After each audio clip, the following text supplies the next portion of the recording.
Ladies and gentlemen, boys and girls, children of all ages, welcome to Robert Sports Show. I'm your host, Robert. Alright, we are 78 days away from the 2026 Daytona 500, 2 days away from the trial of the century. We know the antitrust thing begins on Monday. We'll see what comes out from it. I have a feeling on Monday we'll get the announcement for the championship format for next year. I have a feeling it's going to be full 36-point regular season, no playoffs at all. I think that's where it's leaning toward. I think when this is all said and done, Jim Kennedy, Steve O'Donnell, Steve Phillips will be out at NASCAR. I think Lisa France Kennedy will take over day-to-day operations. My guess is eventually Brian Kennedy will be in that kind of the Bill France role, the Jim France role, I think. I don't know. I'm just kind of spitballing here with that. I don't know. We'll see what happens. I just hope they don't burn the whole thing down. They burned it pretty bad. I don't think they're going to burn the whole thing down, but we'll see what happens. When this is all said and done, which it may take a year, you got to think now, no matter what happens on this lawsuit that starts Monday, the loser is going to appeal. So no matter what. So you know there's going to be an appeal. There may be another appeal after that. I don't know. We'll see what happens. We'll see what comes out from it. But anyway, we are 70 days away from the 2026 Daytona 500. As long as we have a 2026 season, obviously there is that outside chance that they can just blow the whole thing up and be done. And then what? Thousands of people without jobs, millions of dollars wasted. Then what? Who knows? But as of right now, 78 days away. So we're going to profile car number 78. As we know, Barney Visser, Furniture Row, won the championship in the 78 with Martin Truex Jr. driving. A year plus later, they announced they were closing financially. Obviously, they were a Tier 1 team for Toyota with Joe Gibbs Racing support. That's not cheap. So we think we know why, but we don't 100% know why. But he had a charter, so you got to think though he got that charter money. Obviously, it's not as lucrative as it is right now. But when Barney Visser left the sport, he took money with him. When the Bud Moores, the Junior Johnsons, those guys left the sport, they left with absolutely nothing.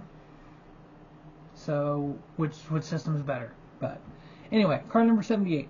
799 cup races, 73 different drivers, 22 wins, 4 different winners, 93 top 5s, 174 top 10s, 17 poles. First race, August 20, 1950.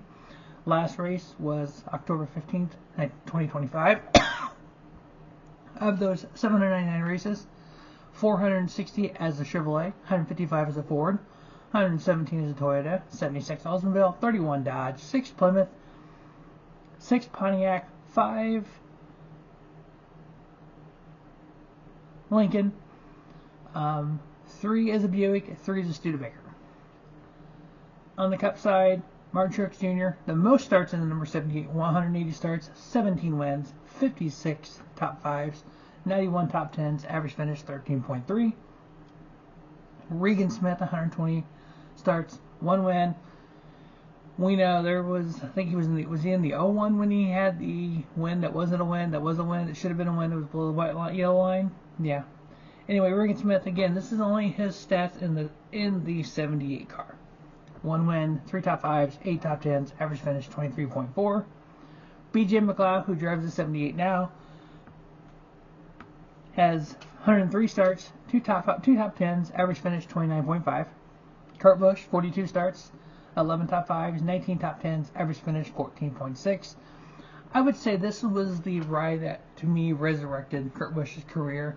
The Penske debacle, then he ended up at Phoenix Racing, then I think another team, then he ended up at Furniture Row, When he left Furniture Row, he ended up at, I think Stuart Haas was next, and then he got the 2311 ride. So I think in Kurt's career, this wasn't the bottom, but this was that road kind of back up.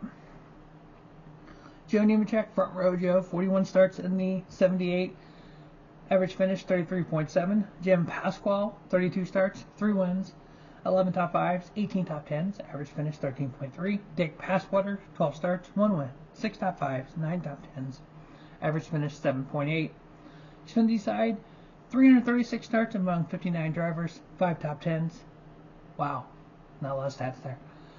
First race was February 16th, 1986.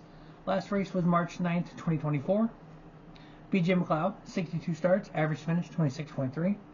Vinnie Miller, 54 starts, average finish 25.9. Anthony Alfredo, 33 starts, 2 top 10s, average finish 24.1. Jesse Little, 22 starts, average finish 27.2. Jerry Robinson, 19 starts, average finish 34.1. And Josh Williams, 15 starts, 25.3 average finish. Truck side, 11 drivers for 48 races, 1 top 10. First race was September 30th, 1985.